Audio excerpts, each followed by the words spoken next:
नमस्कार, मैं हूँ पार्थ और आज मैं आपको लेकर आया हूँ नालंदा। जी हाँ, नालंदा एक ज़िला है बिहार राज्य में और नालंदा अपनी यूनिवर्सिटी के लिए विश्व में प्रसिद्ध रहा है। आज हमारे जो गाइड हैं केदार प्रसाद जी, इनसे हम बात करेंगे नालंदा विश्वविद्यालय के बारे में।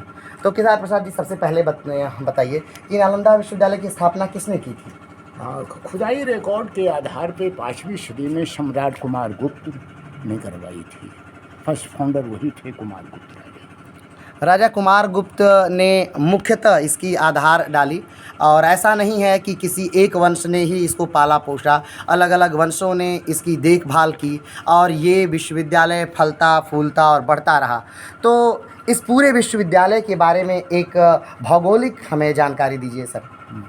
पूरे विश्वविद्यालय का भौगोलिक दृष्टि है कि ये 5वीं सदी से कंटिन्यू हुए बौद्धिज्म के आधार पर ये 12वीं सदी तक नालंदा कंटिन्यू चलता रहा और 12वीं सदी के क्रम में ही ये विदेशी आक्रमण हुए और उसी क्रम में ये नालंदा विश्वविद्यालय का अंत हुआ।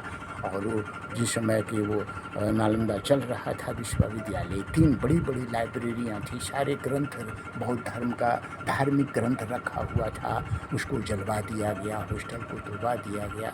बाद कोई राजा इसको बना नहीं पाए। रिजल्ट हुआ कि वो डैमेज नालंदा मिट्टी से दबता दबता लाइक पहाड़ी की तरह हो गया। पूरा नालंदा दिखता था पहाड़ी जैसा। ये तो हुएन सांग की लिखी डायरी की उपलब्धि है कि 1861 में लॉर्ड कनिंघम ने हुएन सांग की लिखी जो डायरी, जो नालंदा का लिखा हुआ इतिहास था, वो प्राप्त किया और उसी डायरी के लोकेशन के आधार पे इसको फाइंड आउट कर लिया कि ये टीला नहीं, ये पहाड़ी नहीं, ये नालंदा विश्वविद्यालय का पार्ट नीचे दबा हुआ है। तो 1915 से 1937 तक खुदाई लगभग 1 किलोमीटर करके अंग्रेज निकाला है। बाकी पे खुदाई के पहले ही बस्ती बच चुका था, इसलिए खुदाई नहीं हो पाई। कुल कितने किलोमीटर में नालंदा विश्वविद्यालय से फैला है? 10 किलोमीटर में। कुल 10 किलोमीटर के रेंज में नालंदा विश्वविद्यालय उस समय फैला था। 10 किलोमीटर लंबा और 5 किलोमीटर चौड़ा। यहाँ पर छात्र छात्राओं की जो संख्या थी वो 10,000 थी और यहाँ पर जो शिक्षकों की संख्या थी वो 2,000 थी।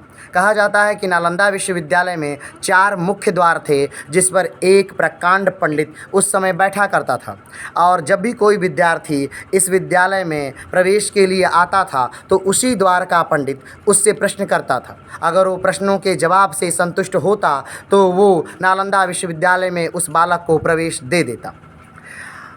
तो चलिए, हम जानना ये चाहते हैं सर से कि आखिर क्या हुआ कि यूनिवर्सिटी को जला दिया गया, ढहा दिया गया?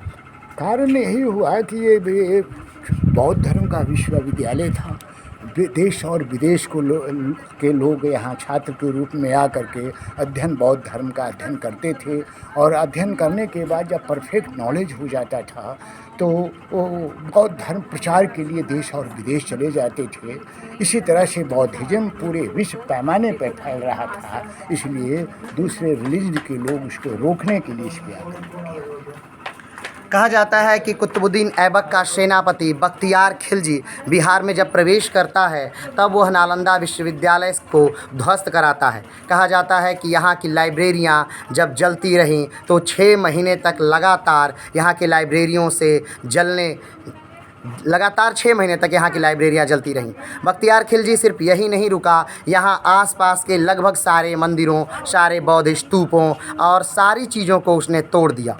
बख्तियार खिलजी और कोई नहीं, कुतुबुद्दीन ऐबक का उस समय का सेनापति था। जब 1206 में गुलाम वंश की स्थापना होती है और कुतुबुद्दीन ऐबक का शासनकाल यहाँ पर हो जाता है और भारत में गुलाम वंश की नींव पड़ती है।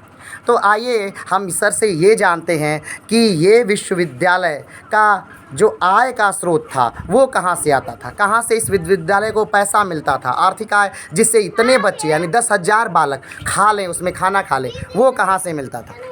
हर्षवर्धन के समय के हुएन सांग और रिकॉर्ड के आधार पर यहाँ जो हर्षवर्धन जिनके शासनकाल में नालंदा विश्वविद्यालय चलता था, तो इतिहास में बातें आई है कि उन्होंने अपने राज्यकाल से 200 गांव का आमदनी यहाँ डोनेट करते थे बच्चों के खाने पीने के लिए। इतना ही नहीं, जावा सुमात्रा का राजा बालपुत्र देव, जो अभी इंडोनेशिया के नाम से जाना जाता था, अपने खर्च से बहुत सारे हॉस्टलों को बौद्ध भिक्षुओं के रहने के लिए निवास स्थल के रूप में बनाया था।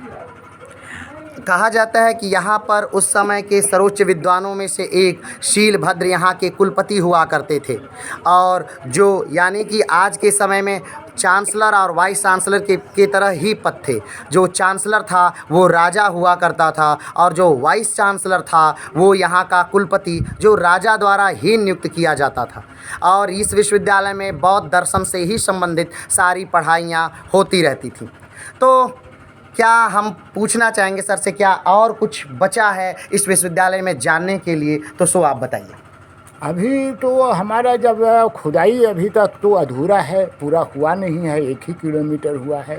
विभाग के द्वारा हमेशा रिसर्च चलता रहता है, और जो आसपास के जो गांव बस गए हैं नालंदा विश्वविद्यालय पे, उसकी प्रक्रिया सरकार सोच रही है कि इन लोगों को कंपनसेशन दे करके खुदाई गांव को हटाकर बसाकर अलग इसको खुदाई करके कुछ नई चीज़ देखा जाए कि और क्या कुछ मिल सकता है।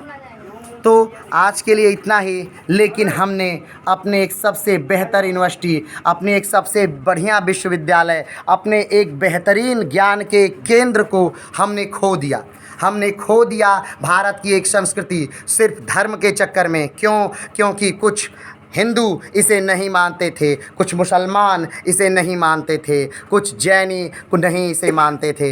तो अलग अलग समय में लोगों ने सिर्फ धर्म की कटुता के लिए इस विश्वविद्यालय को खोया, और फिर ऐसा ज्ञान का केंद्र कभी भारत में उदय नहीं हो पाया।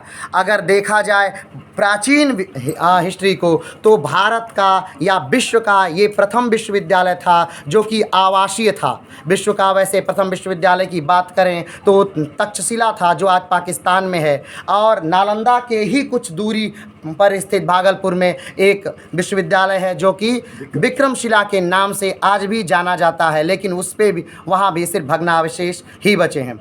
प्रयास करेंगे कि भारत अपनी संस्कृति को फिर से पाए, उस बौद्धिज़्म को, उस बौद्ध दर्शन को फिर से पाए, हम जान पाएँ कि क्या था यूनिवर्सिटियों में, क्या पढ़ाइयाँ होती थीं, ये इतने बेहतर कैसे हैं। तो आज के लिए इतना ही, फिर मिलते हैं एक नए स्थान के साथ, एक नई जगह के साथ। तब तक के लिए नमस्कार, धन्यवाद, जय हिंद।